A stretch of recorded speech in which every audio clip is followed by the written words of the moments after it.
தமிழ்நாடு குறித்து கடும் மன வருத்தத்திலும் அதிருப்தியிலும் இருக்கிறாரா அமித்ஷா மோடி? மிகப்பெரிய அளவில் அறிக்கை ஒன்றிய பாஜக அரசுக்கு மோடிக்கும் அமித்ஷாவுக்கும் தனிப்பட்ட முறையில் கொடுக்கப்பட்டிருக்கிறது.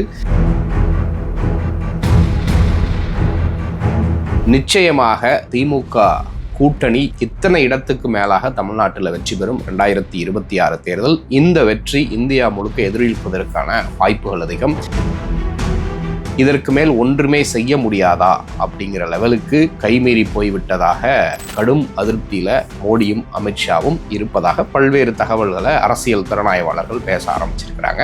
இதற்கிடையில 234 தொகுதிகளிலும் தமிழ்நாடு தலைகுனியாது அப்படிங்கிற தலைப்புல திமுக தன்னுடைய பிரச்சாரத்தை February 1 ஆரம்பிக்க போறாங்க. இது எல்லாத்தையும் தாண்டி அரித்மேட்டிக்கா பல்வேறு கணக்கு வழக்குகளை பார்க்குறப்ப டேட்டா என்ன சொல்லுது? தமிழ்நாடு அரசியல், வாக்காளர்களுடைய எண்ணிக்கை, இப்பொழுது ஆட்சி செய்யக்கூடிய திமுக அரசினுடைய திட்டங்கள், இதை சுற்றி பல்வேறு விவாதங்கள், எதிர்பார்ப்புகள், யூகங்கள், கணிப்புகள்லாம் இருக்குது. இதை பற்றி ஒரு விரிவான செய்தியை தான் இந்த வீடியோவில் நம்ம பார்க்க போகிறோம்.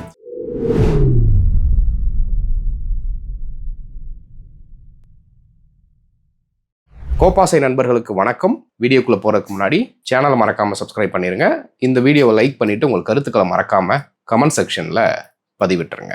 தமிழ்நாடு தலைகுனியாது அப்படிங்கிற தலைப்பில் 234 தொகுதிகளிலும் February 1 பரப்புரையை தொடங்கிட்டாங்க. 220க்கும் மேற்பட்ட நட்சத்திர பேச்சாளர்களை தயார் செய்திருக்கிறது திமுக கட்சி.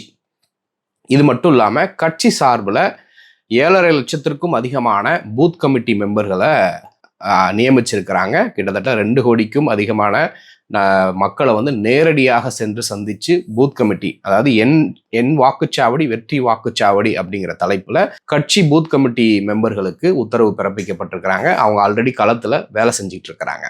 இது ஒருபுறம் திமுக கட்சியாகவும், ஸ்டாலின் அவர்கள் ஆட்சி ரீதியிலையும் பல்வேறு திட்டங்கள் மூலமாக ஒவ்வொரு நாளும் மக்களோடு நேரடி தொடர்புல இருக்கிறாங்க. இதற்கு எதிரணியில பார்த்தீங்கன்னா இன்னும் எதிர்கட்சிகள் மத்தியில ஒரு ஒற்றுமையும் ஒரு குழப்பமும் தான் இருக்கு. ஒற்றுமை இல்லாம இருக்கு. குழப்பமும் சந்தேகங்களும் பயங்களும் தான் நிறைந்திருக்கிறத பார்க்க முடியுது. அது மட்டும் இல்லாம இந்த ஆட்சி செய்யக்கூடிய திமுக அரசுக்கு எதிராக ஒற்றை விஷயத்துல ஒரு ஒரு ஒரு பொலிட்டிக்கல் நரேட்டிவை மக்கள் மத்தியில ஒரு மொமெண்டம் கெயின் பண்ற மாதிரி எந்த ஒரு நரேட்டிவையும் செட் பண்ண முடியாம தவிச்சுக்கிட்டு இருக்கிறாங்க. ஒன்றிய அரசு தரப்புலையும் சரி, இல்லை பாஜக கட்சி தரப்புலையும் சரி, இல்லை பல்வேறு பிரைவேட் இன்வெஸ்டிகேட்டர்ஸ், இல்லை பொலிட்டிக்கல் ஸ்ட்ராட்டஜிஸ்ட் அவர்களை வச்சும் களத்தில் பல்வேறு தரவுகளை வச்சு பல ஆய்வுகள் நடத்தி சில அறிக்கைகள், சில ரிப்போர்ட்டுகள் அமித்ஷாவுக்கும் மோடிக்கும் கொடுக்கப்பட்டு விட்டது.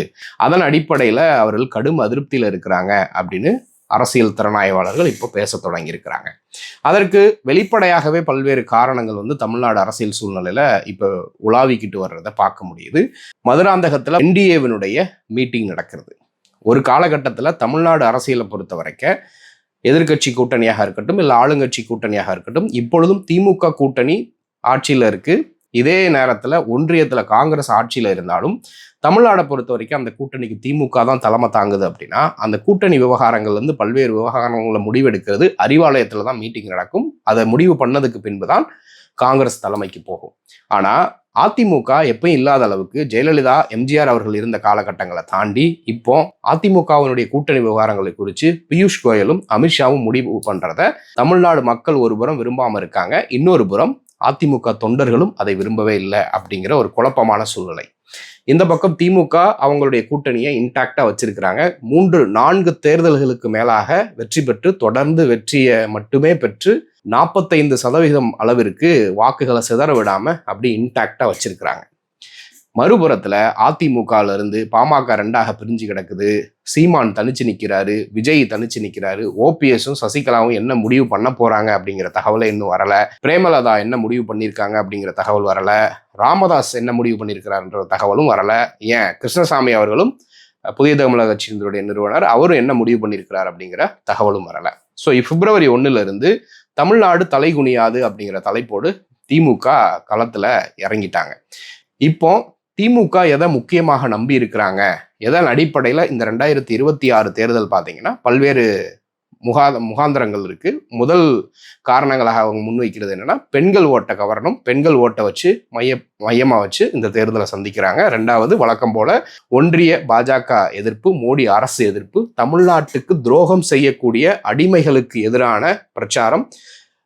ஸ்டாலின் அவர்கள் எந்த அளவுக்கு அவர் பொலிட்டிக்கல் நரேட்டிவை செட் பண்றாரு அப்படின்னு பார்த்தீங்கன்னா, this is not NDA versus DMK, இது வந்து என்டிஏ வர்சஸ் தமிழ்நாடு அப்படின்னே செட் பண்ணுறாங்க. ஆக்சுவலி இதை எப்படி செட் பண்ணியிருக்கணும்னா, தமிழ்நாடு வர்சஸ் என்டிஏ அப்படின்னு தான் செட் பண்ணியிருக்கணும். தமிழ்நாடு தான் முதல்ல இருக்கணும். இப்போ டிஎம்கே கட்சி ஆட்சியில் இருக்கிறதுனா அவங்க தான் முதல்ல இருக்கணும். அது கூட ஏதாவது ஃப்ளோவில் மாற்றி சொல்லியிருக்கலாம். ஏன்னா தமிழ்நாட்டுக்கு எதிராக தான் இவங்கெல்லாம் போராடுறப்ப நம்ம தமிழ்நாடை விட்டு கொடுக்கக்கூடாது. ஸோ கட்சிக்கு எதிராக, ஆட்சிக்கு எதிராக அப்படிங்கிறத தாண்டி முதல்வர் ஸ்டாலின் அவர்கள் தமிழ்நாட்டு மக்களுக்கு எதிராக இந்த ஒன்றிய பாஜக அரசு இருக்குது, இந்த அடிமை கூடாரம் இருக்குது அப்படின்னு திமுக இப்போ பொலிட்டிக்கலை அந்த நரேட்டிவை செட் பண்ணி களத்தை ஆட தொடங்கிட்டாங்க அப்படிங்கிறத பார்க்குறோம். இன்னைக்கு தமிழ்நாடு முழுக்க போஸ்டர்ஸ் ஒட்டியிருக்கிறாங்க. அடிமை கூடாரங்கள்னு சொல்லிட்டு டிடிவி தினகரன்லேருந்து என்டிஏ கூட்டணியில் எடப்பாடி பழனிசாமிலேருந்து மோடியிலேருந்து எல்லாருடைய புகைப்படங்களையும் போட்டு தமிழ்நாட்டை இவங்க வித்துருவாங்க, தமிழ்நாட்டை அடமானம் வச்சிருவாங்க, தமிழ்நாட்டுக்கு எதிரான அடிமைகள் இவங்க அப்படின்னு பிரச்சாரத்தை தொடங்கிட்டாங்க. ஸோ இப்போ இது மக்கள் மத்தியில் ஒரு மொமெண்டம் கிரியேட் பண்ணுதா அப்படின்னு பார்த்தீங்கன்னா, இயல்பாகவே கிரியேட் பண்ணுது அப்படிங்கிறது தான் முக்கியமான விஷயம். ஒரு அண்டர் கரண்ட் டிஎம்கேக்கு எதிராக பெரிய அளவுக்கு இல்லை, ஆன்டி இன்கும்பன்சியும் இல்லை அப்படிங்கிறது தான் இப்போ மோடியையும் அமித்ஷாவையும் கவலை கொள்ள செய்யுது. பல்வேறு விஷயங்களை அமித்ஷாவும் ட்ரை பண்ணுறாரு, மோடியும் ட்ரை பண்ணுறாங்க, இபிஎஸும் ட்ரை பண்ணுறாரு, டிடிவி தினகரன், விஜய் முதற்கொண்டு ட்ரை பண்ணுறாங்க. ஆனால் இவர்கள் செய்யக்கூடிய எந்த ஒரு விவகாரமுமே அதிகபட்சமாக 48 மணி நேரம் செய்தியில் நிற்கிறதே தவிர அதை தாண்டி ஒரு விவாத பொருளாகவே மக்கள் மத்தியில் இல்லை. எளிதாக மக்கள் கடந்து போயிடுறாங்க. இவர்கள் மத்தியில் வந்து ஒரு ஸ்திரத்தன்மை கிடையாது. இவர்களை நம்பி நம்ம இறங்கி போக முடியாது அப்படிங்கிற ஒரு மனப்பான்மையை பொதுமக்களை வெளிப்படுத்துறத பார்க்க முடியுது. இப்போ திமுக அவர்கள் வந்து பெண்கள் வாக்குகளை குறி வச்சு தான் நாங்கள் இந்த தேர்தலை சந்திக்க போகிறோம், கதாநாயகன் இல்லை, இது கதாநாயகிகளுடைய தேர்தல் அப்படின்னு கனிமொழி அவர்களே அறிவிச்சிட்டாங்க.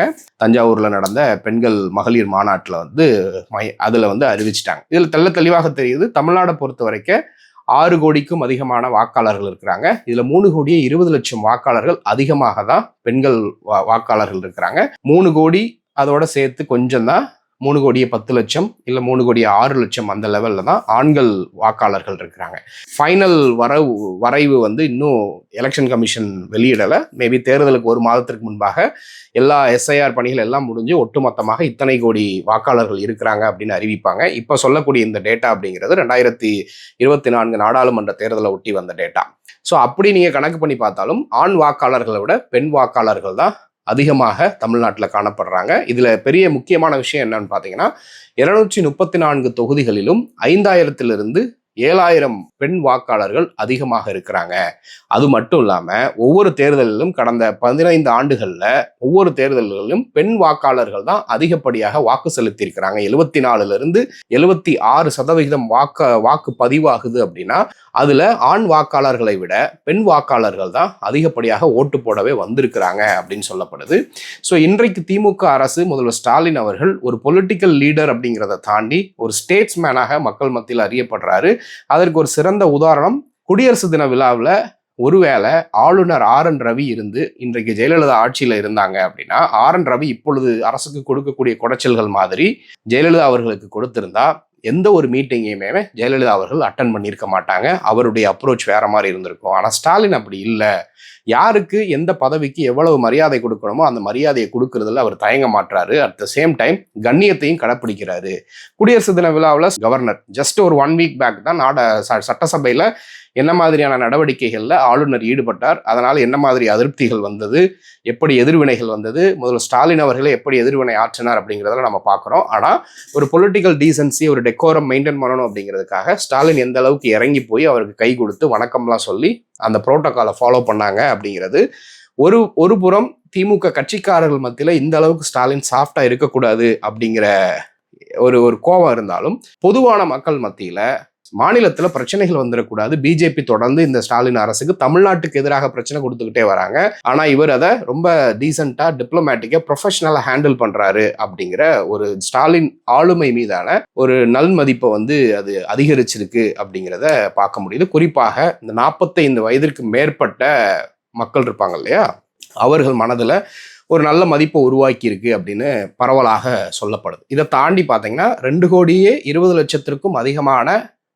பெண்கள் மத்தியில நேரடியாக, குடும்ப பெண்கள் மத்தியில நேரடியாக இந்த அரசினுடைய திட்டங்கள் போய் சேர்ந்திருக்குது. குறிப்பாக பார்த்தீங்கன்னா மகளிர் உரிமை தொகையாக இருக்கட்டும், விடியல் பயணமாக இருக்கட்டும், அது மட்டும் இல்லாம பள்ளி மாணவிகளுக்கு கொடுக்கக்கூடிய உதவித்தொகை, மாணவர்களுக்கு கொடுக்கக்கூடிய உதவித்தொகை, அதுக்கப்புறம் பார்த்தீங்கன்னா லேப்டாப் கொடுக்கறதாக இருக்கட்டும், அதுபோக இன்னும் பல்வேறு திட்டங்கள் மூலமாக நேரடியாக ஒவ்வொரு நாளும் பெரும்பான்மையான மக்கள் மத்தியில இவர்கள் திட்டங்களை கொண்டு போய் சேர்த்திருக்கிறாங்க. இப்போ இபிஎஸ் வந்து 2,000 ரூபாய் கொடுக்குறாரு அப்படின்னா 2,500 ரூபாய் கொடுக்கலாமா அப்படிங்கிற பேச்சுவார்த்தைகள் வந்து பரிசீலனையில் இருக்கு அப்படிங்கிற ஒரு செய்திகளும் வந்திருக்கு. ஸோ இது இப்படியே தொடருது அப்படின்னா ரொம்ப எளிதாக திமுக வந்து இலக்கு நிர்ணயிச்சிருக்கக்கூடிய 200க்கு அதிகமாக வெல்லக்கூடிய அந்த இடங்களை வந்து வெற்றி பெற்றுருவாங்க அப்படிங்கிற ஒரு கருத்தை அரசியல் திறனாய்வாளர்கள் சொல்லப்படுது. இருக்கக்கூடிய அதிகபட்சமான அந்த 75% வாக்கு பதிவாகுது. 80% வாக்கு பதிவானாலும் 45% வாக்குகளுக்கு திமுக ஆல்ரெடி அடித்தளம் போட்டு ஹெவியா அப்ரோச் பண்ணி வச்சிருக்கிறாங்கன்றப்ப மீதி இருக்கக்கூடிய சதவிகிதங்கள் ஒட்டுமொத்தமாக செதறப்ப திமுகவினுடைய வெற்றி ரொம்ப எளிதாக இருக்கும். அதனால தான் மோடியும் அமித்ஷாவும் மிகுந்த கலக்கத்தில் இருக்கிறாங்க. இந்த திமுக, ஒருவேளை திமுக கூட்டணி, திமுக வந்து தமிழ்நாட்டில் அடுத்து வரக்கூடிய 2026 சட்டமன்ற தேர்தலில் மிகப்பெரிய அளவில் வெற்றி பெற்றாங்கன்னா இது தமிழ்நாடோட மட்டும் நிற்காது, இந்தியா முழுக்க எதிரொலிக்கும் அப்படிங்கிறது தான் ஐடியாலஜிக்கலாக, பொலிட்டிக்கலாக பார்க்குறப்ப ஒரு மிகப்பெரிய விஷயமாக பார்க்கப்படும். காரணம் அதில் பல்வேறு விஷயங்கள் இருக்குது. அதை தொடர்ந்து அடுத்த வீடியோவில் பேசலாம். அதை குறித்து நீங்கள் என்ன நினைக்கிறீங்க அப்படிங்கிறத மறக்காமல் கமெண்ட்டில் சொல்லுங்கள். தொடர்ந்து பேசுவோம். நன்றி.